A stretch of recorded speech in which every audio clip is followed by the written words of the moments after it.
microbiota tenemos en muchas partes de nuestro organismo. Yo particularmente me voy a referir a la microbiota intestinal, que se define como la comunidad de microorganismos que viven en el tubo digestivo. Fíjense que son 100 trillones de microorganismos intestinales, 10 veces más que las células del organismo. Es decir, tenemos más gérmenes que células en nuestro organismo. Y también que tenemos una cantidad muy importante de especies bacterianas intestinales, 15% por cada individuo, es decir, una gran diversidad, incluso interindividuo. Si no todos tenemos los mismos microorganismos, como vamos a ir viendo. ¿Cómo está integrada la microbiota intestinal? Bueno, por células procariotas, que fundamentalmente son las bacterias y las arqueas, pero también tengan en cuenta que tenemos células eucariotas como hongos, la cándida fundamentalmente, y también virus. El viroma es lo que está más en investigación en este momento porque es de lo que conocemos menos. Como ven, las bacterias son el 99% de nuestros habitantes en el intestino. Y estos son los principales filos que tenemos: los firmicutes, los bacteroidetes, las proteobacterias, actinobacterias, fuso y verricobacterias. Estas son las clases que hay, las características de las mismas. Tenemos bacterias gram positivas, gram negativas, aerobias, anaerobias, etcétera, etcétera. Y aquí tenemos los géneros con los cuales nos tenemos que ir familiarizando, porque en las distintas patologías, como vamos a ver, en especial la obesidad, que es a la que yo me voy a referir, van a ver que hay una alteración en cuanto a los géneros, no solo en la cantidad, sino también en la diversidad de los gérmenes. Con respecto a los hongos, tenemos fundamentalmente Cándida y Saccharomyces, pero también tenemos algunos del filo Basidiomycota. Y con respecto a los virus que tenemos generalmente son bacteriófagos, los que tenemos en el intestino son picornavirus y algunos rotavirus, pero son predominantemente atemperados, no son virulentos, no son los rotavirus que nosotros buscamos por ELISA en los niños con diarrea, son otros géneros de virus. Como ven, la distribución de la microbiota, tanto de la permanente como la transitoria, va variando a lo largo del aparato digestivo. Y si ustedes ven, aumenta el número desde el estómago hasta el colon, siguiendo el gradiente de permeabilidad intestinal y también siguiendo el gradiente de folículos linfoides y placas de Peyer. Es decir, que la mayor parte de los microorganismos se van a concentrar en el colon. Y también vamos a ver que, de acuerdo al pH, van a variar los diversos microorganismos. Las bacterias gram positivas, por ejemplo, son más abundantes en la parte superior del tracto digestivo, y en el colon van a predominar las gram negativas y las anaerobias. ¿Cuándo empieza a implantarse la microbiota? Bueno, siempre se creyó que era en el momento del parto o posterior. Sin embargo, ya se sabe que la microbiota empieza a implantarse en el feto. La primera que le manda algunas bacterias de su microbiota es la madre. Por lo tanto, para preocuparnos por la microbiota del niño, tenemos que empezar a preocuparnos por la microbiota de la madre, porque va a ser la primera que le envía gérmenes. Hay gérmenes en la placenta, en la sangre del cordón, en el líquido amniótico, en las membranas y en el meconio. Antes se creía que el meconio era estéril, sin embargo, ahora sabemos que no es así. Y una cosa tremendamente importante es que la composición de la microbiota a lo largo de la vida varía notoriamente en los primeros 2 años de la vida. Es decir, que donde se va a formar la microbiota del paciente es en los famosos primeros 1000 días. El año que está en la panza de su madre y luego en los primeros 2 años de vida. Y si ustedes miran acá, van a ver cómo van variando los distintos filos a lo largo de los 2 años, pero luego va a mantenerse mucho más estable en la vida adulta, es decir, ya en el preescolar y en el escolar, en el adolescente y la vida adulta. Estos son 2 conceptos muy importantes, el concepto de simbiosis y disbiosis. Esta es la interacción biológica, es que hay una relación estrecha, persistente entre los organismos y nosotros. Y generalmente es mutualista, es decir, nos beneficiamos mutuamente. Cuando hay un desbalance, desequilibrio, tanto sea en la composición como en el número de gérmenes, ahí vamos a entrar en una disbiosis. Por ejemplo, les planteo aquí, este es un individuo sano y este es un individuo con enfermedad de Crohn. Como ustedes ven, va a variar no solo el número, sino los diferentes gérmenes en su composición. ¿A qué llamamos simbiosis? Bueno, es que la microbiota lo que aprovecha es la temperatura estable y constante, nuestro pH, nuestra anaerobiosis y los sustratos fundamentalmente. Ellos se alimentan de los carbohidratos no digeribles o parcialmente digeribles que nosotros no vamos a utilizar.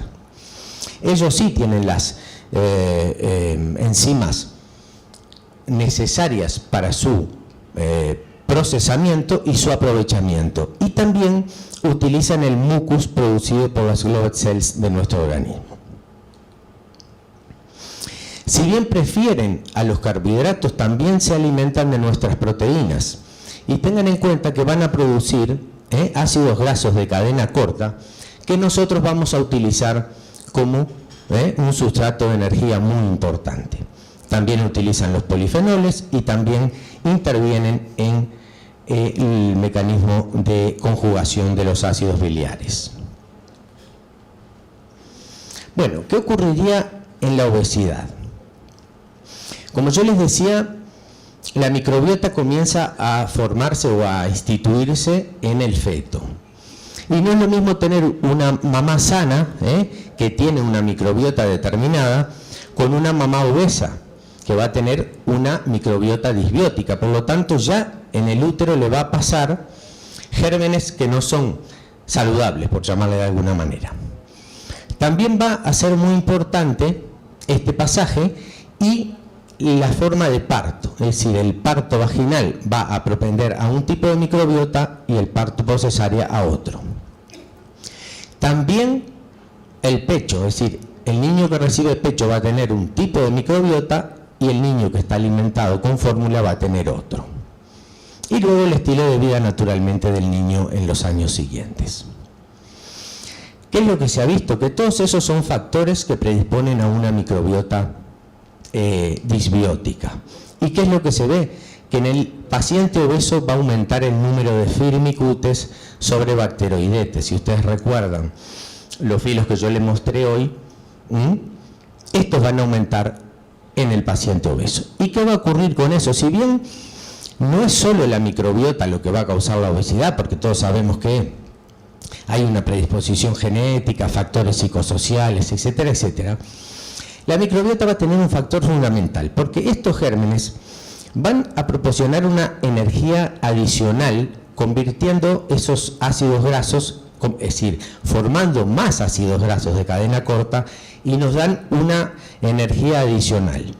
También la GAT-hormona aumenta la permeabilidad intestinal, aumentando los niveles sistémicos de lipopolisacáridos, que vamos a ver que tienen una importancia fundamental en la inflamación.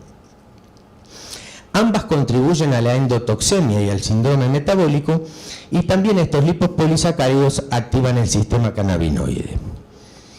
Entonces, si ustedes miran aquí, lo que va a ocurrir es esto: aumento de la energía biodisponible por el aumento de estos ácidos grasos de cadena corta, con lipogénesis en el hígado, como decía el doctor Rivera recién.